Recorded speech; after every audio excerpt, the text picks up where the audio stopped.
100కు పైగా దీర్ఘకాలిక సమస్యలకు ఎటువంటి ఆపరేషన్ దుష్ప్రభావాలు లేకుండా హోమియోపతి చికిత్స.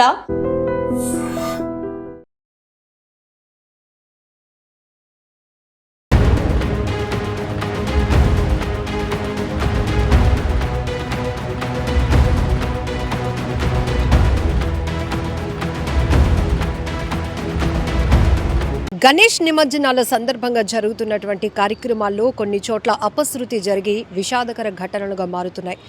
పశ్చిమ గోదావరి జిల్లా నరసాపురం మండలం తూర్పుతాలు గ్రామంలో ట్రాక్టర్ ప్రమాదవశాత్తు దూసుకెళ్లడంతో ఆ ఘటనలో 4 మృతి చెందారు. మరో 2 తీవ్రంగా గాయపడి వారిని ప్రభుత్వ ఆసుపత్రికి తరలించి చికిత్స అందిస్తున్నారు. ఇక్కడ మళ్ళీ పాడేరులో మనం చూస్తే గనుక గణేష్ నిమజ్జనం సందర్భంగా ఊరేగింపు నిర్వహిస్తున్నారు. సాంప్రదాయ నృత్యాలతో దింస వేస్తున్నటువంటి భక్తులపైకి ఒక స్కార్పియో అతి వేగంగా దూసుకురావడంతో ఆ ఘటనలో మరో 2 చనిపోయినటువంటి పరిస్థితి ఉంది. సో హరిద్వార్లో నిన్న గణేష్ని నిమజ్జనం చేస్తూ ఉండగా నదిలోనికి గుప్తా అనే 38 సంవత్సరాల ఒక వ్యక్తి కొట్టుకుపోయాడు. ఆ కొట్టుకుపోతున్నటువంటి వ్యక్తిని కాపాడాలి అంటూ అక్కడ ఉన్న వాళ్ళు ఎంత గట్టిగా అరుపులు వేసినా కూడా ఇమీడియట్గా రక్షించలేనటువంటి పరిస్థితి. తర్వాత వాళ్ళు SDRF బృందాలకు సమాచారం ఇవ్వడంతో వాళ్ళు అక్కడికి చేరుకున్నారు. సో ఇలాంటి ఘటనలు మనం తరచుగా చాలానే చూస్తున్నాం. వినాయక చవితి అనేటప్పటికీ చిన్న పెద్ద ప్రతి ఒక్కరూ ఒక ఘనంగా వేడుకలా చేయాలి. ఉన్న 10 రోజులు 20 రోజులు వేడుకను మాత్రం అత్యంత వైభవంగా నిర్వహించి తమ ప్రాంతానికే ఒక గ్రాండ్ ఈవెంట్ లాగా మార్చాలి, ఒక మంచి పేరు తీసుకురావాలి అనే కాన్సెప్ట్తో వినాయక చవితి ఉత్సవాల కోసం ఆర్గనైజర్స్ ముందు నుంచి చాలా ప్లాన్స్ అయితే వేస్తూ ఉంటారు. అలానే ప్రతిరోజు కూడా ఏదో ఒక కార్యక్రమాలు చేస్తూ అలాగనే పూజలు చేస్తూ భక్తుల్ని ఆకట్టుకోవాలనే కాన్సెప్ట్. సో దాంతోపాటు వెరైటీ వినాయకుల్ని ఏర్పాటు చేయాలి. అతి భారీ విగ్రహాలు ఏర్పాటు చేయడం ద్వారా అందరికీ మనం నోటెడ్ అవుతాం, అందరూ కూడా ఎక్కువగా వస్తూ ఉంటారు, మన ఆర్గనైజర్స్కి మంచి పేరు వస్తుందనే థీమ్. సో ఇది గత కొన్ని సంవత్సరాలుగా మనం చూస్తే వినాయక చవితి వేడుకల్లో చాలా వరకు పోటీతత్వం పెరుగుతోంది. ఆర్గనైజర్లు కూడా ముందు ఒక స్పెషల్ థీమ్ని, ఒక స్పెషల్ కాన్సెప్ట్ మనం ఇంట్రడ్యూస్ చేస్తున్నాం, యూనిక్ థాట్తో వెళ్తున్నాం అనే ఉద్దేశంతోనే నిర్వాహకులు ఈ కార్యక్రమాలన్నీ చేస్తున్నారు. అయితే భారీ విగ్రహాలు నిమజ్జనం సందర్భంగా జరుగుతున్న ఊరేగింపుల్లో కూడా అనేక ప్రాంతాల్లో అపశృతులు జరుగుతున్నాయి. పెద్ద పెద్ద విగ్రహాలను రోడ్లపైన తరలిస్తూ ఉన్నప్పుడు నిమజ్జనం కోసం భారీ చెట్లు తగులుకోవటం వల్ల ఆ విగ్రహాలు నేల కొరిగిపోతూ అపశృతులు జరుగుతున్నాయి. ఎంతోమంది భక్తుల మనోభావాలు దెబ్బతీస్తున్న పరిస్థితులు మనం చూస్తున్నాం. మరికొన్ని చోట్ల విద్యుత్ తీగలు అంటే కరెంటు వైర్స్ అడ్డొస్తున్నాయని చెప్పి వాటిని లిఫ్ట్ చేస్తూ కొంతమంది కరెంటు షాక్ తగిలి చనిపోతున్నటువంటి పరిస్థితులు ఉన్నాయి. అలాగే ఈ నిమజ్జనం సందర్భంగా భారీ వాహనాలతో వెళ్తూ అలానే వినాయకుడి విగ్రహాన్ని తరలిస్తూ ఉన్నప్పుడు కూడా కరెంటు పోల్లు మీద పడుతున్నటువంటి పరిస్థితుల్లో కూడా కొంతమంది చనిపోతున్నారు.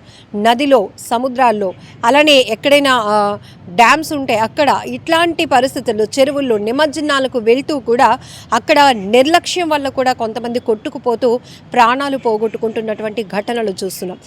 ఇక్కడ 2 ఇన్సిడెంట్లో పశ్చిమ గోదావరిలో జరిగినటువంటి తూర్పుతాలు గ్రామంలో జరిగినటువంటి ప్రమాదంలో నిమజ్జనం కోసం సిద్ధమైనటువంటి ఒక ట్రాక్టర్ భక్తుల మీదకు అలా దూసుకు వెళ్ళటం వల్ల అందులో 4 మృతి చెందారు.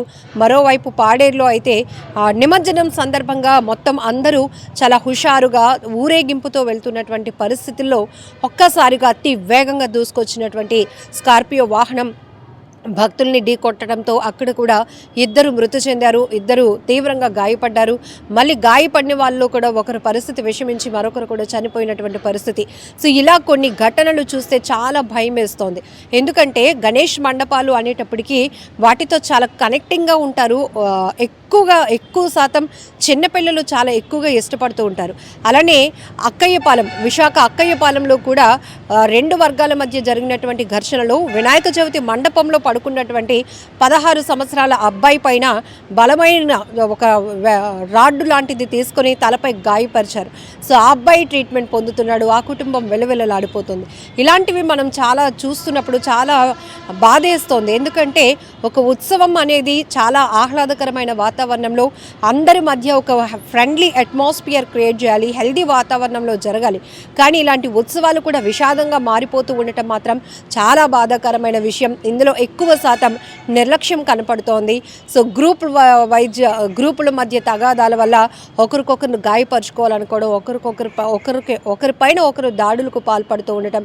మరోవైపు అతి భారీ విగ్రహాలు పెట్టినప్పుడు మనం ఆ పాసిబిలిటీ కూడా చూసుకోవాలి. ఎందుకంటే మనం ఇక్కడి నుంచి ఎక్కడ నిమజ్జనం చేయాలనుకుంటాం, అక్కడికి వచ్చే వాళ్ళలో ఎంతమంది వస్తున్నారు, సేఫ్ అండ్ సెక్యూరిటీ ఏంటి, ఇట్లాంటివన్నీ కూడా చూడాల్సినటువంటి బాధ్యత కూడా నిర్వాహకులపై ఉంది. ఎందుకంటే అక్కడ ఈ ఘటనలు ఎక్కడ జరుగుతున్నాయని పక్కన పెడితే ఇక్కడ హైలైట్ అవుతున్నటువంటి పరిస్థితులు కూడా వినాయక చవితి ఉత్సవాల పరిస్థితి. సో ఇది చాలా బాధాకరమైన విషయం.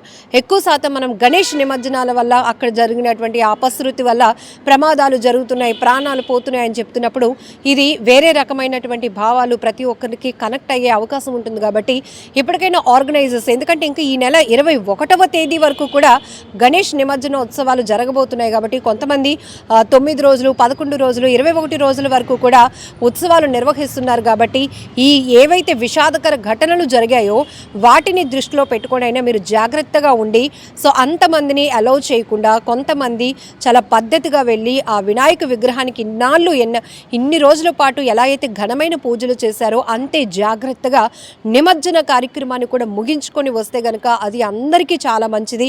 ఆధ్యాత్మికంగానూ ఆహ్లాదకరమైనటువంటి పరిస్థితులు కూడా ఉంటాయి. కానీ ఇలా విషాదకర ఘటనలుగా మారి ప్రాణాలు పోగొట్టుకోవడం అనేది చాలా బాధాకరమైన విషయం.